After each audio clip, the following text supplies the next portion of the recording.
So what have we learned in this module? We started with what is the initialization parameter file and what is its proper care and feeding.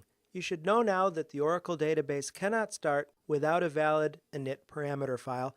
You know that there's two varieties, a binary file and optionally a plain text representation, and you understand that we use alter system, or we could use Enterprise Manager perhaps to change those parameters, and some you have to reboot the instance and others are dynamic that you can keep the instance up and running. It depends.